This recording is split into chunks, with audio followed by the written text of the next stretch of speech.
Hello students, today we will discuss AITS 10. So first question is, the phenomena of pleiotropism refers to. जब भी word pleiotropism आ जाए तो pleiotropism का मतलब होता है single gene,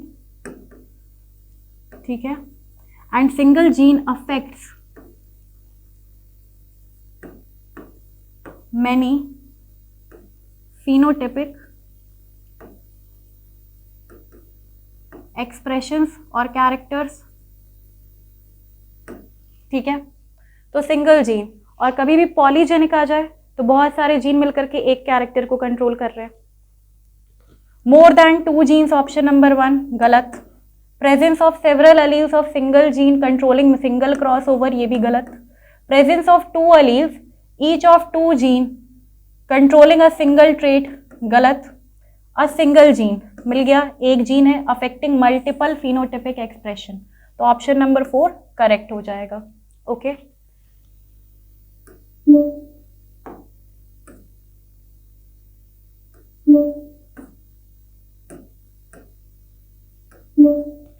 next question, find out the correct statement.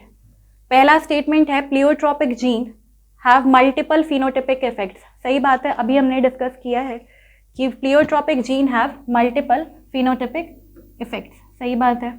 Multiple alleles exhibit same phenotypic expression, बिल्कुल नहीं। आपने देखा है मल्टीपल अलील अलग अलग फिनोटिपिक एक्सप्रेशन होता है, जैसे कि ब्लड ग्रुप सिस्टम आप देख लो, या फिर आप देख लो ह्यूमन स्किन, उसमें भी आपको मिल जाएगा कि जितने अलील्स होंगे उतना, अगर ह्यूमन स्किन है तो एडिटिव इन नेचर होता है वो। ओके, तो ये स्टेटमेंट गलत हो जाएगा। पॉलीजीन्स एग्जिबिट कंटिन्यूस वेरिएशन, बिल्कुल सही बात है।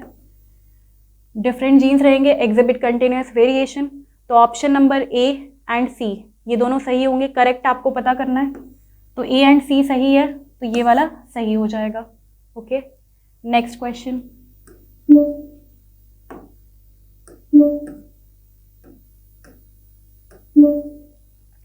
नेक्स्ट क्वेश्चन है inheritance of flower colour in antirrhinum dog flower is an example of. यहां क्या हो रहा है,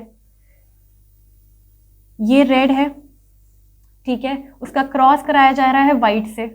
इसका गैमीट है कैपिटल आर, इसका गैमीट है स्मॉल आर, और हमें मिल रहा है F1 जनरेशन में कैपिटल आर स्मॉल आर, और सारे पिंक हैं, ठीक है। अगर रेड कलर का होता तो ये डोमिनेंस होता, ना तो रेड है ना तो वाइट है, किसी एक पेरेंट से नहीं मिल रहा, कुछ बीच का है, इंटरमीडिएट है, तो ये क्या हो जाएगा, इनकम्प्लीट डोमिनेंस, ठीक है। ना तो रेड पूरी तरह से डोमिनेंट हो पा रहा है, ना तो वाइट पूरी तरह से डोमिनेंट हो पा रहा है, ठीक है, तो ये इनकम्प्लीट डोमिनेंस है।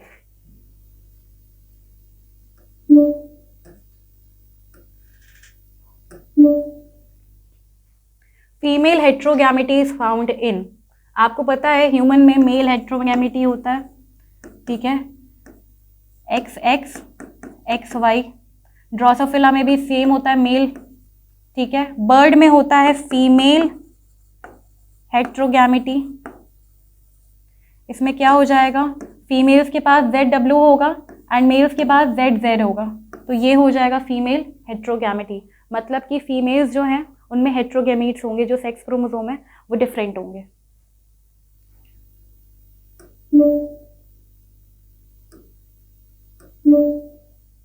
प्लियोट्रोपिक जीन हैज, ये क्वेश्चन इंपॉर्टेंट है। अगर प्लियोट्रोपिक जीन इज लिखा होता तो आपका आंसर होता कि सिंगल जीन, एक जीन होता है और बहुत सारे इफेक्ट्स होते हैं, बहुत सारे मल्टीपल फिनोटिपिक एक्सप्रेशंस होते हैं।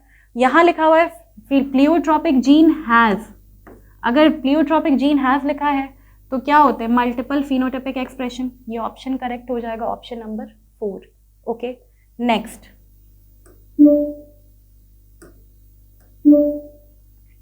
The best example of pleiotropy is, आपको पता है आपकी एनसीईआरटी में साफ साफ मेंशन्ड है कि phenyl ketonuria is an example of pleiotropy. Okay,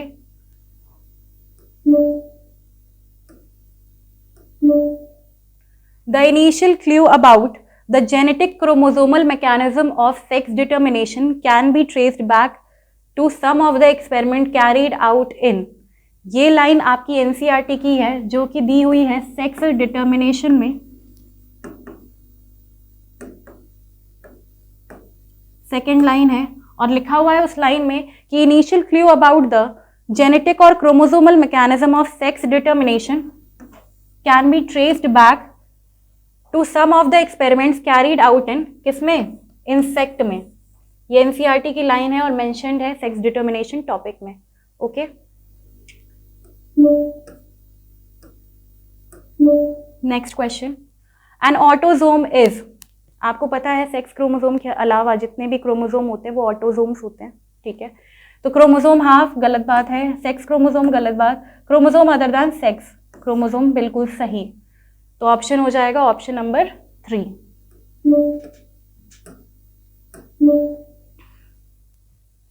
when one gene affects, one gene लिखा हुआ है,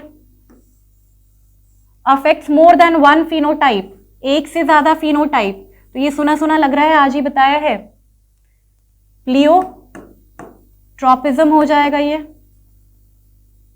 ठीक है।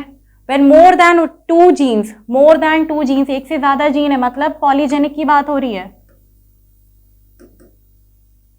Affect one phenotype, the phenomena is called of course polygenic inheritance, ठीक है। तो जब एक जीन होगा and it affects more than one phenotype, it is pleiotropism. Pleiotropism दो ऑप्शन में है, प्लियोट्रॉपिज्म एक ये, ठीक है।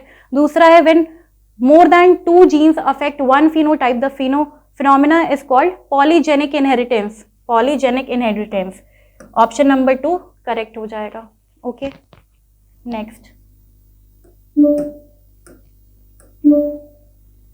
Chromosomes other than sex chromosomes are called, sex chromosome को छोड़ करके बाकी सारे क्रोमोसोम को हम क्या बोलते हैं, ऑटोसोम्स बोलते हैं, ठीक है, autosomes. Which type of sex determination is found in grass hopper, grass hopper में क्या मिल जाएगा आपको, XO type of sex determination, ठीक है। याद रखिएगा ह्यूमन एंड ड्रोसोफिला,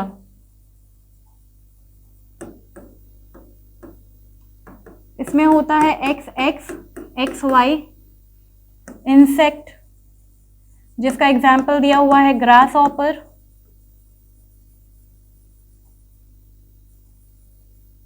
इसमें हो जाएगा XX, XO एंड बर्ड्स, इनमें सेक्स डिटर्मिनेशन होगा ZW, Z टाइप का, ठीक है। तो ये अगर आपको याद होगा तो आपके सारे क्वेश्चंस हो जाएंगे सेक्स डिटर्मिनेशन से।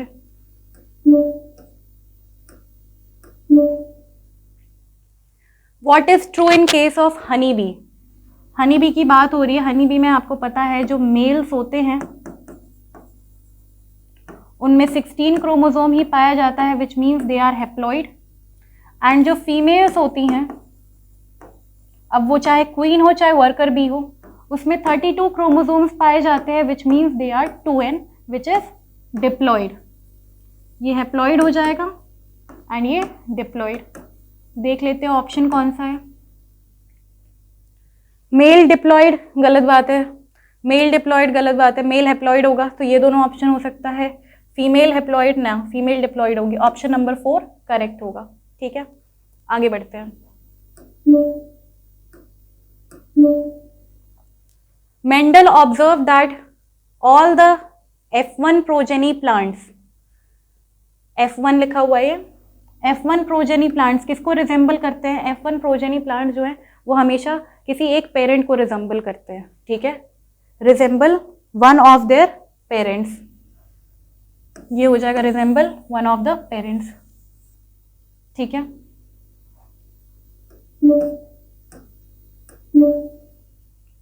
The proportion of plants that were dwarf and tall respectively in F2 generation in Mendel's inheritance, ठीक है।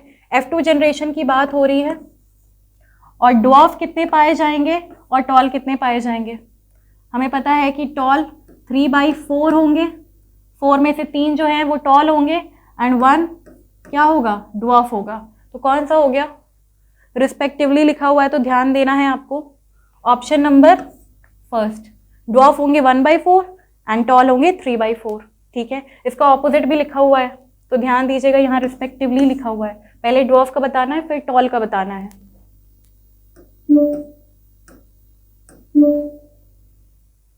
Genes are the unit of inheritance, बिल्कुल सही बात है। ठीक है, स्टेटमेंट करेक्ट है। Gene contain information that is required to express a particular trait, ये भी बिल्कुल सही बात है। तो दोनों स्टेटमेंट करेक्ट है, statement 1 and 2 are correct, both statement are correct, option 1 सही हो जाएगा। ठीक है,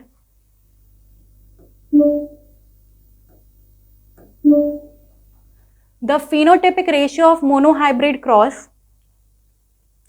1/4 capital T 1/2 capital T plus 1/4 small t is mathematically condensable।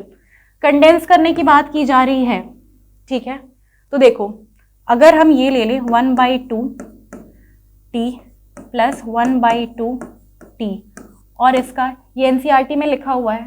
ठीक है, इसका स्क्वायर करें तो क्या हो जाएगा 1/2 t प्लस 1/2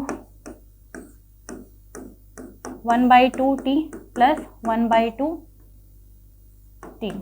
ठीक है, अब ये और ये मल्टीप्लाई करेंगे तो 1/4 कैपिटल T प्लस बताओ 1/2 t ये और ये इंटू 1/2। ठीक है, एक मिनट, 1/4 कैपिटल T हो जाएगा। एक second,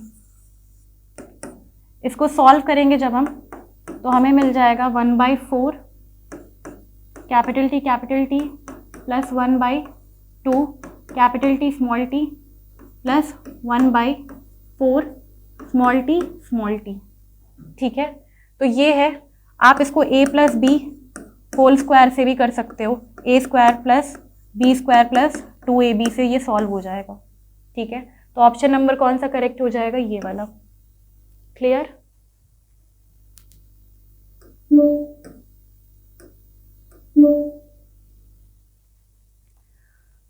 match the following column 1 and column 2। Column 1 सबसे पहले दिया हुआ है टेस्ट क्रॉस। बैक क्रॉस होता है कि जब भी आपके पास जो भी जीनोटाइप है उसको आप किसी भी पेरेंट से क्रॉस करा दो, डोमिनेंट हो चाहे रिसेसिव, आप बस क्रॉस करा दो, this is back cross. Out cross होता है जब आप डोमिनेंट पेरेंट से, डोमिनेंट जीनोटाइप से क्रॉस कराओ, और टेस्ट क्रॉस होता है जब आप रिसेसिव जीनोटाइप से क्रॉस कराते हो या रिसेसिव पेरेंट से क्रॉस कराते हो। ठीक है, होमोजाइगस होना चाहिए दोनों केस में, डोमिनेंट भी है तो भी और रिसेसिव है तो भी। ठीक है, तो टेस्ट क्रॉस हो जाएगा with homozygous recessive parent. Out cross मैंने आपको बताया था होमोजाइगस डोमिनेंट पेरेंट। ठीक है, और बैक क्रॉस का मतलब होता है किसी भी पेरेंट से करा दो, रेसेसिव हो चाहे डोमिनेंट हो। Law of independent assortment, law of independent assortment dihybrid cross में ही पाया गया था। ठीक है, मोनोहाइब्रिड क्रॉस जो है वो एक्सप्लेन नहीं कर सकता इंडिपेंडेंट असॉर्टमेंट को। मल्टीपल एलीलिज्म, आपको पता है इसमें मल्टीपल एलील्स पाए जाते हैं। ठीक है, तो टेस्ट क्रॉस का हो जाएगा ई, लॉ ऑफ इंडिपेंडेंट असॉर्टमेंट का हो जाएगा नहीं, टेस्ट क्रॉस का हो जाएगा D, law of independent assortment का हो जाएगा ई। ठीक है, मल्टीपल एलीलिज्म का हो जाएगा ए। क्रॉसिंग ओवर हमेशा नॉन सिस्टर क्रोमैटिड्स में होती है ऑफ होमोलोगस क्रोमोसोम। ठीक है, तो ये हो जाएगा बी। लॉ ऑफ सेग्रीगेशन को कहा जाता है law of purity of gamete, C. ठीक है, law of purity of gamete C, इसी में है, सिर्फ यही करेक्ट हो जाएगा, बाकी सब मैच कर लेते हैं। B, A, E, D, option number C correct हो जाएगा। ठीक है, based on observations in monohybrid cross Mendel postulated which of the following laws. आपको पता है मोनोहाइब्रिड क्रॉस से हमने दो लॉ कंक्लूजन निकाला था, इन्फ्रेंस निकाला था, which is law of dominance and law of segregation. Dihybrid cross से आया था लॉ ऑफ इंडिपेंडेंट असॉर्टमेंट। ठीक है, तो आ जाएगा लॉ ऑफ डोमिनेंस भी होगा, लॉ ऑफ सेग्रीगेशन भी, ऑप्शन करेक्ट हो जाएगा both 1 and 2।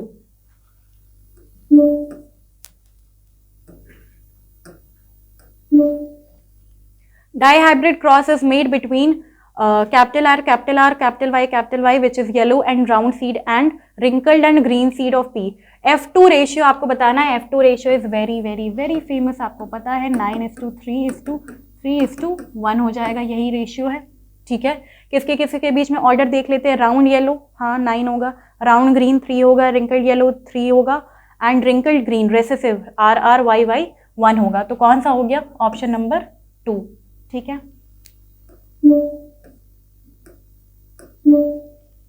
The ratio 9:3:3:1 is due to, मैंने अभी आपको बताया है कि इंडिपेंडेंट असॉर्टमेंट हुआ था डाईहाइब्रिड क्रॉस में, तो यहाँ पर इंडिपेंडेंट असॉर्टमेंट हो रहा है, मतलब कि एक जीन दूसरे जीन से इंडिपेंडेंटली असॉर्ट हो रही है। ठीक है, independent assortment of jeans.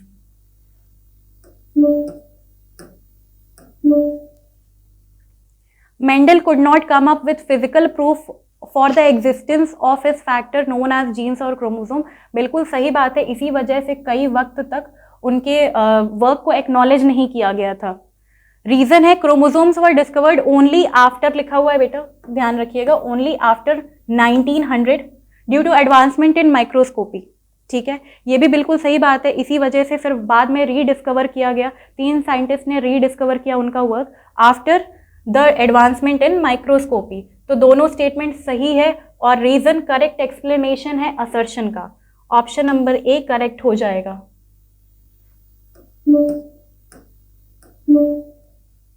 Statement 1, mitosis is known as equational division, बिल्कुल सही बात है, माइटोसिस इक्वेशनल डिवीजन होता है और मियोसिस को हम कहते हैं रिडक्शनल डिवीजन। ठीक है, स्टेटमेंट 2 है, during meiosis non sister chromatids of homologous chromosome cross over and exchange genetic information, this step does not occur during mitosis, बिल्कुल सही बात है। मियोसिस में क्रॉसिंग ओवर होता है जिसकी वजह से वेरिएशन आता है और माइटोसिस में ऐसा कुछ भी नहीं होता है। तो दोनों स्टेटमेंट करेक्ट हैं, बोथ स्टेटमेंट्स आर करेक्ट।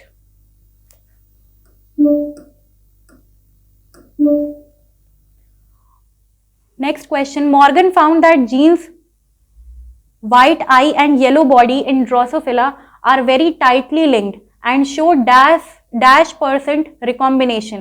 ठीक है, जब भी व्हाइट और येलो वाला रिकॉम्बिनेशन आपको बताना है तो व्हाइट येलो में होता है 1.3% रिकॉम्बिनेशन। ठीक है, व्हाइट एंड मिनिएचर विंग आपको बताना है तो उसमें रिकॉम्बिनेशन होता है 37.2%। ठीक है, तो इसका ऑप्शन कौन सा करेक्ट हो जाएगा, 1.3।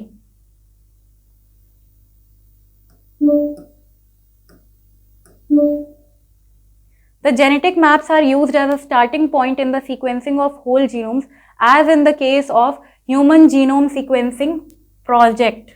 NCERT की लाइन है इस प्रोजेक्ट में, this was the starting point of sequencing सारा जीनोम, इसी वजह से ह्यूमन जीनोम प्रोजेक्ट भी एग्जिस्ट करता है।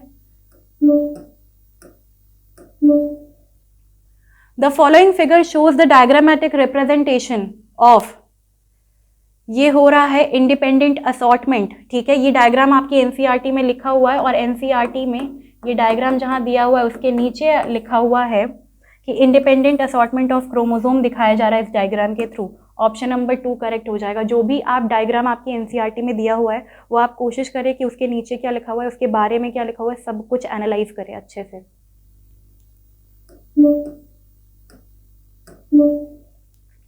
Assertion, dominance is not an autonomous feature of a gene, ये एग्जैक्टली लाइन आपकी एनसीईआरटी से उठाई हुई है और ये दिया हुआ है टॉपिक इनहेरिटेंस ऑफ 2 जीन्स के जस्ट ऊपर। Dominance is not an autonomous feature of a gene. This is the correct statement. It depends much on the gene product. Gene product पे depend करता है, ठीक है, and production of a particular phenotype उस पे भी depend करता है। तो assertion और reason correct है and reason is the correct explanation of assertion. Okay. So the next question is, in the case of codominance, F1 generation resembles, आपको पता है codominance है,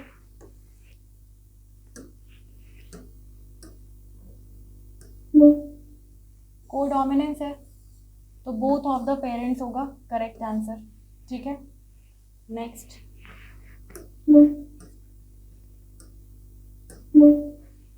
हैप्लोडिप्लॉइड sex determination system is found in, आपको पता है हैप्लोडिप्लॉइड, ठीक है, किसमें होता है? Honey bee. जो मेल्स होते हैं वो हैप्लॉइड होते हैं एंड फीमेल्स डिप्लॉइड होती हैं, ठीक है। तो honey bee Apis, second option correct हो जाएगा। नेक्स्ट क्वेश्चन है, mutations are mainly responsible for controlling. Mutation topic में लिखा हुआ है कि इन एडिशन टू रिकॉम्बिनेशन, ठीक है, रिकॉम्बिनेशन के साथ साथ म्यूटेशन भी, ठीक है, इन दोनों की वजह से होता है वेरिएशन। रिकॉम्बिनेशन के साथ साथ कौन हेल्प करता है? म्यूटेशन, इन दोनों की वजह से होता है वेरिएशन, ठीक है। तो ऑप्शन नंबर कौन सा हो जाएगा? 3, variation in organisms, okay. Next, a point mutation is, आपको पता है पॉइंट म्यूटेशन किसमें होता है? सिकल सेल एनीमिया में होता है, ठीक है। होता क्या है? ग्लूटामिक एसिड की जगह कौन सा अमीनो एसिड आ जाता है? वैलिन, ठीक है। If both parents have blood group O, how many types of blood groups can appear in their children? अगर दोनों पेरेंट्स का ब्लड ग्रुप O है तो कितने ब्लड ग्रुप हो सकते हैं? अगर दोनों पेरेंट का ब्लड ग्रुप O है तो II होगा, II होगा, ठीक है। अगर दोनों पेरेंट का ब्लड ग्रुप ये है, क्योंकि आपको पता है ये रेसेसिव होते हैं जीन्स, तो II हो जाएगा और II हो जाएगा। बच्चों का भी, क्योंकि ना तो IA है ना तो IB है, तो बच्चों का भी ब्लड ग्रुप क्या होगा? दोनों पेरेंट्स का अगर O ब्लड ग्रुप है तो बच्चों का भी क्या होगा? O ही होगा, ठीक है। Next question, in which of the following, in the following cross between Y and W genes, the percentage of recombinants and non-recombinants produced respectively? यहाँ Y और W पूछा हुआ है, पर डायग्राम में ये थोड़ा सा ग्लिच हो गया है कि डायग्राम में वाइट और मिनिएचर वाला पूछा गया है, तो आप वाइट एंड मिनिएचर वाला इसमें जवाब दे सकते हैं, ठीक है। वाइट एंड मिनिएचर वाला क्या हो जाएगा कि 37.2% रिकॉम्बिनेशन है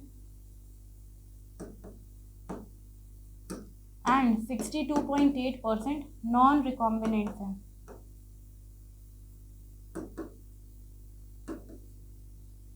ठीक है। नेक्स्ट, तो कौन सा ऑप्शन हो जाएगा? ऑप्शन नंबर 2, रिकॉम्बिनेंट्स पहले पूछा हुआ है, हाँ, ठीक है।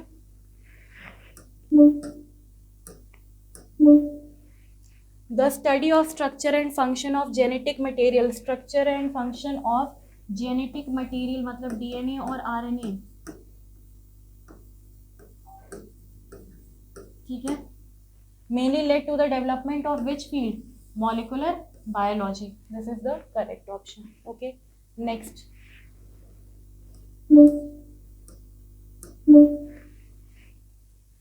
विच pair is best known for proposing the double helix model of DNA? ये बहुत ही फेमस क्वेश्चन है, double helix model of DNA किसने दिया था?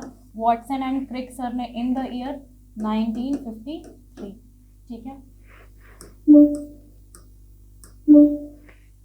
Watson and Crick received Nobel prize in which year? In the year 1962, और ये लिखा कहाँ हुआ है? इंट्रो वाले सेक्शन में लिखा हुआ है, जो यूनिट के पहले इंट्रो आता है उसमें लिखा हुआ है वॉटसन एंड क्रिक सर को नोबेल प्राइज कब मिला था? 1962 में मिला था।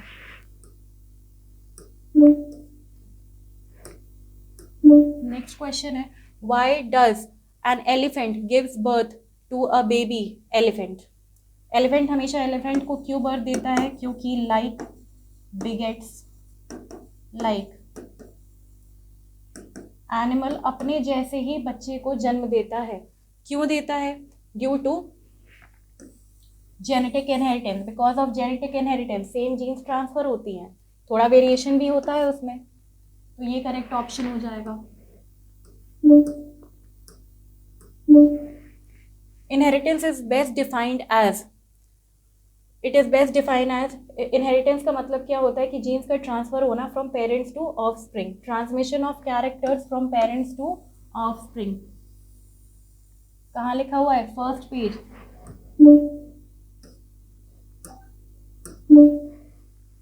Artificial selection in domestication were practised too, ये फर्स्ट पेज, चैप्टर के फर्स्ट पेज सेकेंड पैराग्राफ में ये लाइन लिखी हुई है कि आर्टिफिशियल सिलेक्शन और डोमेस्टिकेशन, ठीक है, इससे हमारे पूर्वजों को पहले ही पता चल गया था कि इसका कहीं ना कहीं सेक्सुअल रिप्रोडक्शन से कुछ तो लेना देना है, ठीक है। और सेक्सुअल रिप्रोडक्शन से इन्होंने क्या किया? डिजायरेबल ट्रेट्स बनाए, ठीक है, obtained organisms with desirable traits.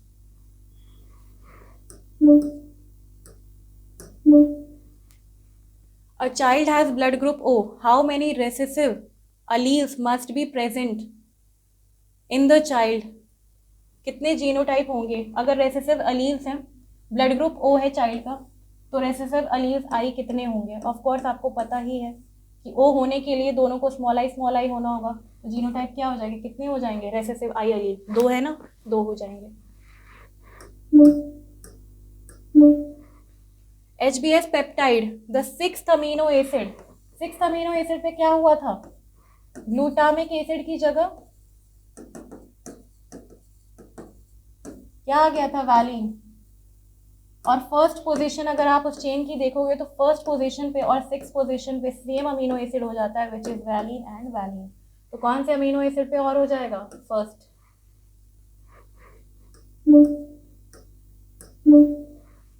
Sickle cell anaemia is caused due to, आपको अभी मैंने बताया पॉइंट म्यूटेशन है, substitution of valine for glutamic acid in the beta globin chain, in the beta globin chain of HBS peptide,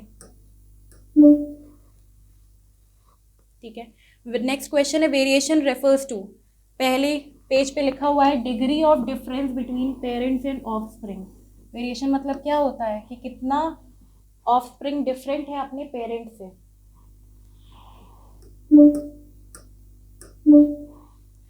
a woman with blood group AB marries, blood group woman का क्या है? AB, IA IB, marries a man with blood group O, man का blood group है O, ठीक है। What is the probability that their child will have blood group A? Blood group A होगा, ऐसी कितनी प्रोबेबिलिटी है? पहला क्रॉस ये हो जाएगा, पहला ऑफस्प्रिंग ये बन सकता है,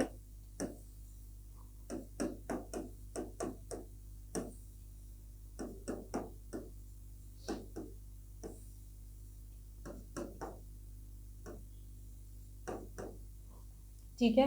यहाँ A ब्लड ग्रुप होगा, A ब्लड ग्रुप होगा, B ब्लड ग्रुप होगा, B ब्लड ग्रुप होगा। 50% चांस है कि जो चाइल्ड होगा उसका ब्लड ग्रुप A होगा, 50% चांस है। Early humans 8000 to 1000 BC recognised variation mainly due to, ये पहली लाइन में लिखा हुआ है सेक्सुअल रिप्रोडक्शन, अभी आपको बताया आर्टिफिशियल सिलेक्शन वाले पॉइंट में।